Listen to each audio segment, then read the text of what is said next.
सभी को we classes में आपका हार्दिक स्वागत है। आज हम गाउस नियम के कुछ अनुप्रयोग करने जा रहे हैं, एप्लीकेशन ऑफ गाउस लॉ।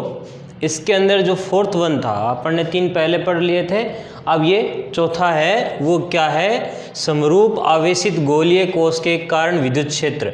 तो electric field due to uniform charge spherical shell. अब स्फेरिकल सेल या फिर गोलीय कोश होता क्या है? गोलीय कोश होता क्या है कि एक कोई कंडक्टिंग स्फीयर है और अंदर से खोखला होगा, तो उसको बोलेंगे अपन स्फेरिकल सेल या गोलीय कोश। अगर उसमें पूरा सॉलिड होता है तो वो क्या होता है? कंडक्टिंग स्फेरिकल होता है खाली। तो अब इसके कारण अपने को क्या निकालना है? इलेक्ट्रिक फील्ड निकालना है। वो कैसे निकालना है? तो यहाँ पे मान लीजिए आपके पास क्या है, एक स्फेरिकल सेल है इस टाइप से, और इसकी जो रेडियस है वो है कैपिटल आर। रेडियस है वो कैपिटल आर है, और इस पर पॉजिटिव चार्ज है वो यूनिफॉर्मली डिस्ट्रीब्यूटेड है। यूनिफॉर्मली डिस्ट्रीब्यूटेड का मतलब क्या हो गया? इसमें एक समान से आवेशित है, और चार्ज कितना दे रखा है आपको? Q दे रखा है। आपको इस स्फेरिकल सेल के कारण इलेक्ट्रिक फील्ड निकालना है। इलेक्ट्रिक फील्ड निकालना है, वो कैसे निकालोगे? इसके लिए देखिए आपके पास पहली कंडीशन है, इसमें 3 पॉइंट आएंगे। कितने पॉइंट आएंगे? 3 पॉइंट आएंगे। 3 कौन कौन से आएंगे? एक तो ऐसा है कि यहाँ पे पॉइंट इसके सेल के बाहर हो। दूसरा पॉइंट क्या हो सकता है कि अगर इस सेल के ऊपर हो, और तीसरा पॉइंट क्या हो सकता है? सेल के अंदर हो। तो 3 पॉइंट आएंगे इसके अंदर। देखिए, तो when point is outside the cell.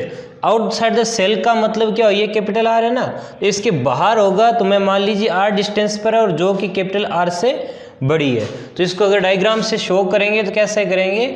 आपके पास ये सेल था और इसकी रेडियस थी वो कैपिटल आर थी, यहाँ पे पॉजिटिव चार्ज दिया हुआ था, ठीक है। अब देखिए, इसके कारण अपने को क्या निकालना है? इलेक्ट्रिक फील्ड निकालना है। तो गाउस लॉ क्या कहता है? हमेशा इलेक्ट्रिक फील्ड निकालने के लिए एक गाउसियन सरफेस का सरफेस बनाता है, ठीक है। गाउसियन सरफेस कैसे बनाएगा? एक काल्पनिक गाउसीय पृष्ठ की रचना करेगा। तो मान लीजिए इसके स्मॉल आर डिस्टेंस पर एक पॉइंट P ले लिया अपन ने। कितना ले लिया? स्मॉल आर डिस्टेंस पर।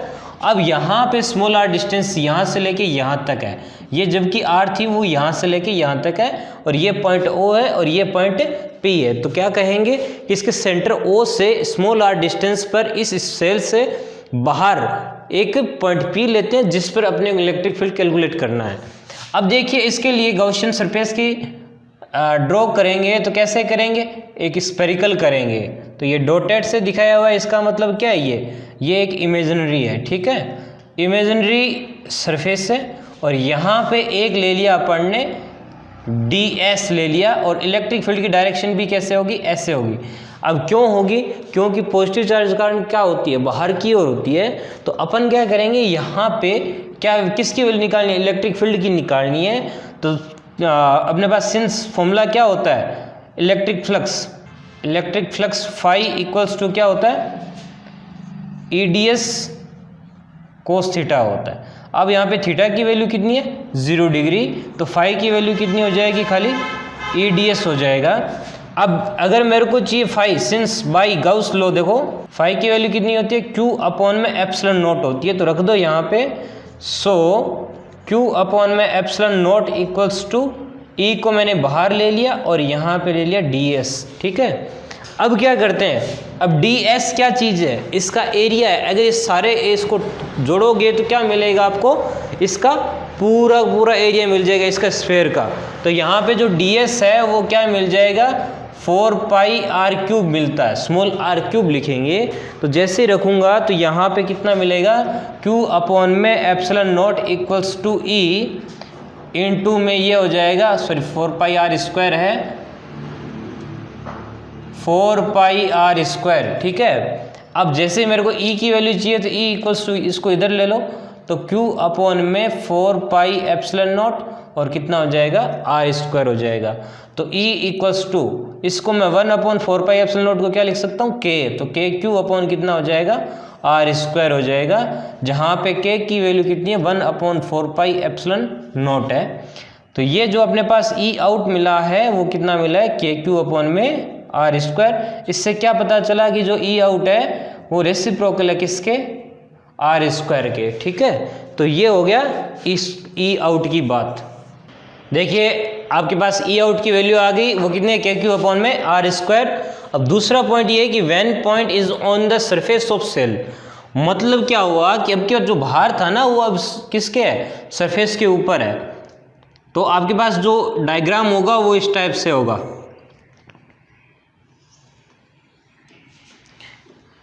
ये आर रेडियस है और चार्ज ऐसे यूनिफॉर्मली डिस्ट्रीब्यूटेड किया गया है। ठीक है, अब क्या होगा, पॉइंट होगा ना वो यहाँ पे है, ये ओ है इसका सेंटर और ये पॉइंट पी है। यहाँ पे सेगमेंट काटते हैं और वो काटते हैं डी एस, जिसकी डायरेक्शन ऐसे है और इलेक्ट्रिक फील्ड की भी डायरेक्शन ऐसे हो जाएगी। ठीक है, तो सिंस यहाँ पे जो पॉइंट है ना वो क्या है, स्मॉल आर की वैल्यू किसके इक्वल है, कैपिटल आर के। तो स्मॉल आर है वो किसके इक्वल हो जाएगा, कैपिटल आर। कैपिटल आर क्या चीज़ है, रेडियस है। अगर इसके कारण निकालूंगा तो यहाँ पे सिंस अपने पास ई की वैल्यू कितनी आई है, के क्यू अपॉन में आर स्क्वायर फॉर, या फिर ऑन द सरफेस, तो कितना स्मॉल आर की वैल्यू कितनी हो जाएगी, कैपिटल आर के इक्वल। तो जो ई सरफेस आएगा वो आ जाएगा के क्यू अपॉन में कैपिटल आर स्क्वायर। तो यहाँ पे के कांस्टेंट, क्यू कांस्टेंट, स्मॉल ये कैपिटल आर कांस्टेंट, तो जो ई एस है वो हमेशा क्या मिलेगा, कांस्टेंट मिलेगा। ये तो हो गया सरफेस के ऊपर। ठीक है, अब देखिए थर्ड पॉइंट क्या है, when point is inside the shell, मतलब इसमें इस स्फेरिकल सेल के अंदर होगा। तो यहाँ पे रेडियस अपन ने कैपिटल आर ले ली और इस पे पॉजिटिव चार्ज होगा, वो यूनिफॉर्मली डिस्ट्रीब्यूटेड होगा इस तरह से। ठीक है, यहाँ पे क्यू चार्ज है। मान लीजिए पॉइंट मेरे पास यहाँ पे है जो कि स्मॉल आर डिस्टेंस पे। अब यहाँ पे P ले लिया तो इसने क्या बोला है कि एक गाउसियन सरफेस का निर्माण करो या फिर उसको ड्रॉ करो, गाउसियन सरफेस। तो अगर मैं यहाँ से गाउसियन सरफेस ड्रॉ करता हूँ तो ds इधर जाएगा, लेकिन कहानी क्या है, इसके चार्ज है वो बाहर है, इसके अंदर नहीं है। तो इसके अंदर लाने के लिए यहाँ पे Q की वैल्यू कितनी है, 0 है। Q की वैल्यू अगर 0 है तो E की भी वैल्यू क्या हो जाएगी, यहाँ पे 0 हो जाएगी। तो इस कंडीशन में क्या हो जाएगा, जो E है, या यूं कहो कि since inside the spherical cell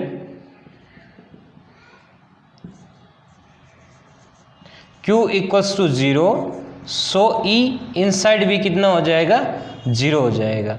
तो अपने को क्या पता चला कि जो E आउट है वो उसकी जो वैल्यू आई थी वो आई थी के क्यू अपॉन में आर स्क्वायर, या फिर E आउट है वो क्या आया था, प्रोपोर्शनल 1 अपॉन आर स्क्वायर। जो E सरफेस है वो कितना आया था, के क्यू अपॉन में कैपिटल आर स्क्वायर, जो कि क्या है, कांस्टेंट है। अगर अपन बात करते हैं E इनसाइड की तो वो कितना मिला आपको, 0 मिला है। ठीक है, इस तरह से अगर मैं इसका ग्राफ ड्रॉ करूं तो कैसे होगा, अगर इसका ग्राफ ड्रॉ किया जाए तो कैसे होगा। देखो E आउट पड़ा अपने पास, E सरफेस पड़ा है, E इन पड़ा है। तो मैंने यहाँ पे स्मॉल आर और यहाँ E एक्सेस पे स्मॉल आर ले लिया और यहाँ पे E ले लिया, इनके बीच में ड्रॉ किया।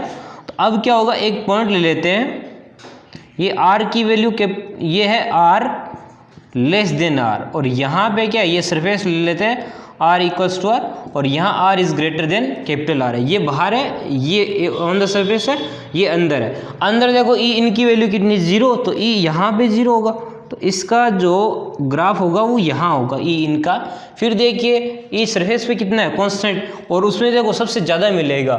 E आउट में क्या हो रहा है, कम हो रहा है। E सरफेस पे क्या हो रहा है, कांस्टेंट मिल रहा है। तो यहाँ पे कांस्टेंट कोई सा भी एक पॉइंट लिख लिया जो कि ES होगा। ठीक है, अब जैसे ही अपन बाहर जाएंगे तो जैसे जैसे R बढ़ेगा तो E आउट की वैल्यू क्या होती जाएगी, कम होती जाएगी। क्यों, जो E आउट है वो क्या है, रेसिप्रोकल क्या है, आर स्क्वायर। अगर इसकी वैल्यू बढ़ती है तो इसकी वैल्यू क्या हो जाएगी, कम हो जाएगी। तो यहाँ से ये घटना स्टार्ट हुआ। तो ये तो है E out 1 upon r square, ये सरफेस कांस्टेंट, और ये E इन है वो कितना दे रखा है आपको, 0 दे रखा है। इस तरह से अपने पास क्या होगा, ग्राफ मिला है। देखिए नेक्स्ट टॉपिक अपने पास electric field due to conducting sphere, मतलब चालक गोले के कारण विद्युत क्षेत्र। ये कितना होता है क्या नहीं है। आपके पास एक कंडक्टिंग स्फीयर है और उसकी जो रेडियस है वो दे रखी है आपको कैपिटल आर, और इसको क्या है पॉजिटिव चार्ज से चार्ज किया गया है, प्लस क्यू चार्ज दिया गया है इसके, जो कि इसके सरफेस पे यूनिफॉर्मली डिस्ट्रीब्यूटेड है। अब क्या होता है, अब देखिए इस पे ना जो चार्ज होता है, कंडक्टिंग स्फीयर होता है, उसका चार्ज होता है हमेशा क्या होता है, सरफेस पे होता है। किस पे होता है, सरफेस पे होता है। अब सरफेस में मतलब इसके अंदर नहीं होगा। अब इस सरफेस पे कैसे होगा, सतह पर कैसे होगा, क्योंकि जब भी इसको चार्ज दिया जाता है तो ये क्या होता है, यहाँ पर इसके अंदर पॉजिटिव पॉजिटिव आपस में क्या होता है, रिपल्शन होता है। अब जो रिपल्शन होता है तो वो चार्ज आपस में क्या होंगे, जितना दूर हो सके उतना जाना चाहेंगे, तो ये एक दूसरे से दूर जाने लगते हैं, दूर जाने लगते हैं। अब जैसे रिपल्शन फोर्स वो कब कम होगा, जब इसकी ज़्यादा से दूरी कितनी हो सकती है, इसके सरफेस हो सकती है। अब जैसे इसके सरफेस पे चार्ज आ जाएंगे तो उससे बाहर तो जा नहीं पाएंगे, तो ये क्या हो जाएगा, रिपल्शन कम हो जाएगा। इस तरह से ये जो आपस में जो रिपल्शन फोर्स है वो चार्ज को दूर करना चाहता है और इसके सरफेस पे भेज देता है। तो इस प्रकार ये हुआ कि जो कंडक्टिंग स्फीयर या चालक गोला है उस पर जो चार्ज होगा वो भी क्या होगा, सरफेस पे होगा, और स्फेरिकल सेल का भी जो चार्ज होगा वो भी सरफेस पे होगा। तो ये दोनों सेम है। तो इसके अंदर क्या होगा, इसमें 3 पॉइंट आएंगे। 3 पॉइंट कौन कौन से आएंगे। पहला पॉइंट है कि when point is outside the sphere. अब आउटसाइड स्फीयर का मतलब क्या हो गया, r is greater than capital r. तो भाई बात तो सेम है ना, वो पहले वाली जैसे कंडक्टिंग उसका स्फेरिकल सेल का था, तो अब उसमें भी यही होगा। तो ई जो आउट मिलेगा, ई आउटपुट वो कितना मिलेगा, के क्यू अपॉन में स्मॉल आर स्क्वायर मिलेगा।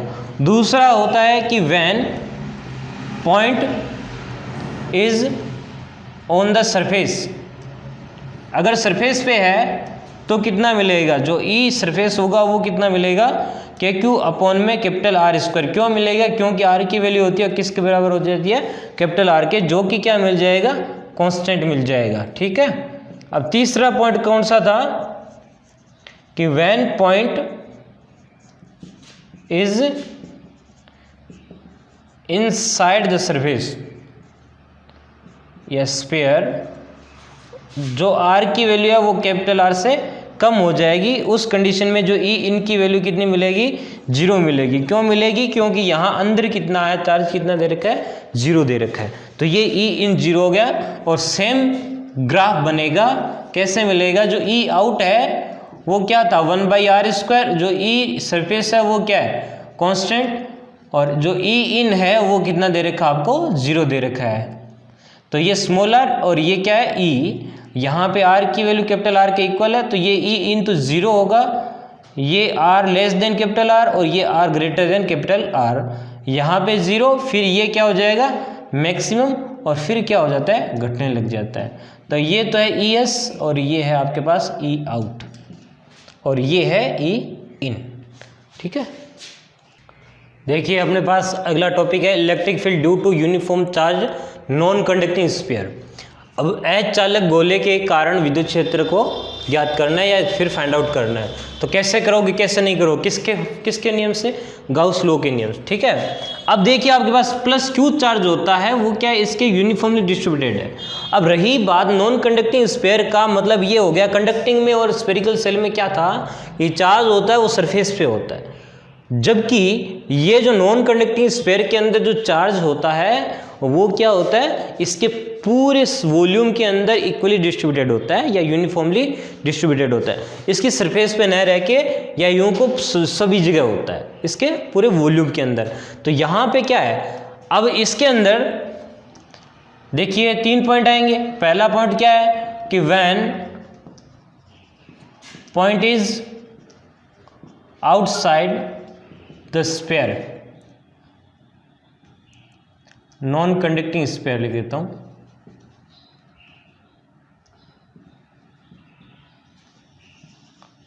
इसका मतलब क्या हो गया, small r greater than capital r. तो यहां जो पॉइंट होगा वो यहां होगा P, जो कि इससे कितना है, R डिस्टेंस पे है, अब क्या करते हैं, ये क्या कहता है कि एक इमेजिनरी सरफेस को ड्रॉ करते हैं। तो गाउस लॉ क्या करेगा, एक गाउसियन सरफेस है वो बनाएगा और यहाँ पे इस पी पॉइंट पे एक स्मॉल सेगमेंट ds काट लेते हैं। तो पॉजिटिव चार्ज है, पॉजिटिव चार्ज के कारण यहाँ पे इलेक्ट्रिक फील्ड कैसे आएगा, बाहर की ओर आएगा। तो कहानी क्या रहेगी, सेम रहेगी, सिंस इलेक्ट्रिक फ्लक्स क्या होता है, phi equals to E D S cos theta. अब थीटा और ये देखो ds और ई दोनों की डायरेक्शन क्या सेम है। थीटा की वैल्यू कितनी हो जाएगी, 0 हो जाएगी, तो फाई की वैल्यू कितनी मिलेगी आपको, EDS मिलेगा। ठीक है, अब रही बात भाई गाउस लॉ क्या कहता है, ये गाउस लॉ ने क्या बताया था, गाउस लॉ जो फाई की वैल्यू होती है वो Q अपॉन एप्सिलॉन नॉट होती है। अब Q अपॉन क्यों, इसको चार्ज कितना दिया हुआ है, Q दिया हुआ है, तो रख दो। सो Q अपॉन में epsilon naught equals to EDS हो गया।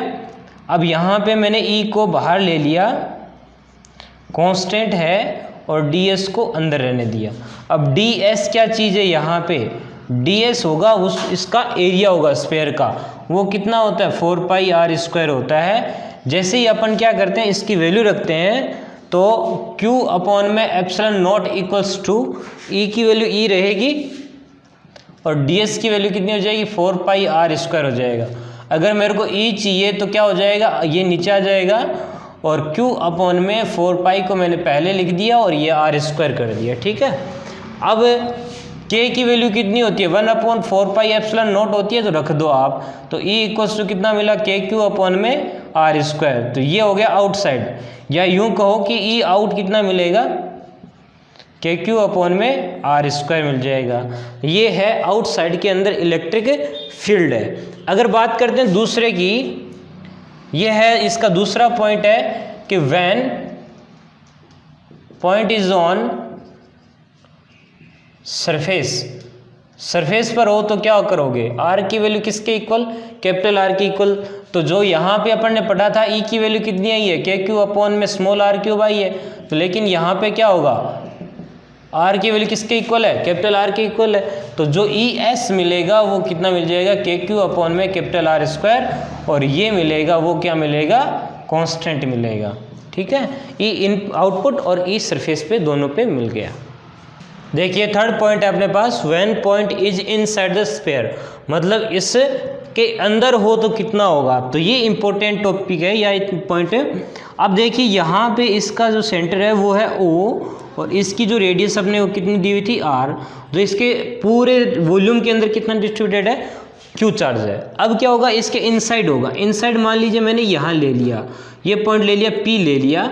अब क्या करते हैं, इसमें एक गॉसियन सरफेस की सरफेस ड्रॉ करते हैं। तो इसमें क्या बोलता है, एक स्फीयर मैंने काट लिया अंदर, और जिसकी जो रेडियस थी वो कितनी थी, स्मॉल r। अब पूरे के अंदर Q है, तो इसके अंदर है वो जो चार्ज होगा वो कितना होगा, Q डैश होगा।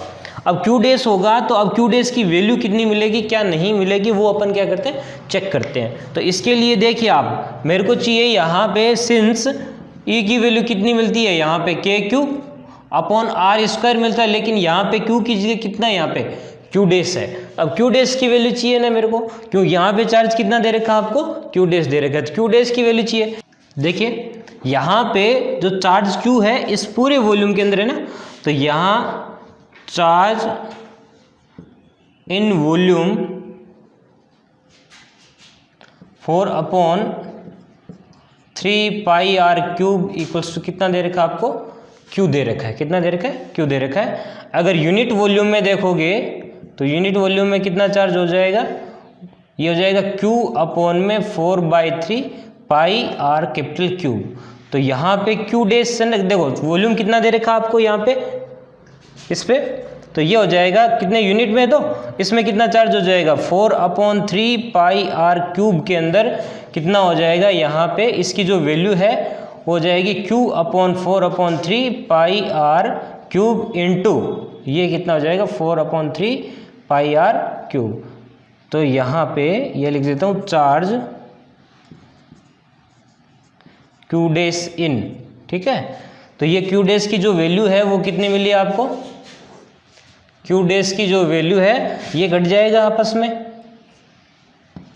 तो ये मिल जाएगा Q upon capital R cube into small r cube. समझ में बात। सो जो E इन है यहाँ पे रखूँगा तो K पड़ा है, Q डैश की वैल्यू कितनी आ गई, Q small r cube upon में कैपिटल R क्यूब, और अपॉन में कितना पड़ा है आपके पास r स्क्वायर पड़ा है। तो जैसे ही आप इसमें से रखोगे तो r स्क्वायर और r क्यूब कट जाएगा, खाली बचेगा E इन की वैल्यू कितनी मिलेगी, KQ अपॉन में कैपिटल R और यहाँ पे स्मॉल r क्यूब। अगर इसको वेक्टर फॉर्म में लिखूंगा तो क्या मिलेगा आपको, क्यों वेक्टर फॉर्म हो सकती है, तो E इन की जो वैल्यू मिलेगी वो मिलेगी KQ upon capital R cube, और यहाँ पे मिल जाएगा R वेक्टर मिल जाएगा। ठीक है। तो अब और क्या पता चला कि जो E इन है वो क्या डायरेक्टली प्रोपोर्शनल किसके है, R के। बाकी देखिए सारे कांस्टेंट है, K भी कांस्टेंट, Q भी कांस्टेंट, कैपिटल R भी कांस्टेंट, लेकिन ये चेंज हो रहा है तो ये क्या हो जाएगा, प्रोपोर्शनली हो जाएगा। अगर इसके अंदर देखा, पहले देखा तो E आउट क्या था, KQ अपॉन में R स्क्वायर था, इसका मतलब क्या होगा, E आउट है वो directly proportional to the R square. अब दूसरा क्या था, E सरफेस कितना था, KQ अपॉन में कैपिटल R स्क्वायर, जो कि क्या था, कांस्टेंट था। अब तीसरी बात रहती है E इन की वैल्यू कितनी आई, KQ R अपॉन में कैपिटल R क्यूब, इसका मतलब E इन क्या है, directly proportional to the small r। अगर इसका अगर ग्राफ ड्रॉ करेंगे तो कैसे आएगा, ये स्मॉल r है, यहाँ पे मैंने क्या ले लिया, E ले लिया, एक पॉइंट ले लिया अपन ने capital R equals to small r, और यहाँ पे R की value greater than capital R और R की वैल्यू लेस देन R। अब देखिए, अब लेस देन R है तो ये क्या प्रोपोर्शनली है, प्रोपोर्शनली है तो ये क्या होता जाएगा, बढ़ता जाएगा ऐसे। ठीक है। उसके बाद में देखो E सरफेस पे हाईएस्ट मिला, ये E सरफेस पे मिल गया अपने को। उसके बाद में वापस क्या हो रहा है, E आउट क्या हो रहा है, घट रहा है, तो ये आपके पास क्या हो जाएगा, घटता जाएगा। तो इस प्रकार से ये अपने को ग्राफ मिलता है।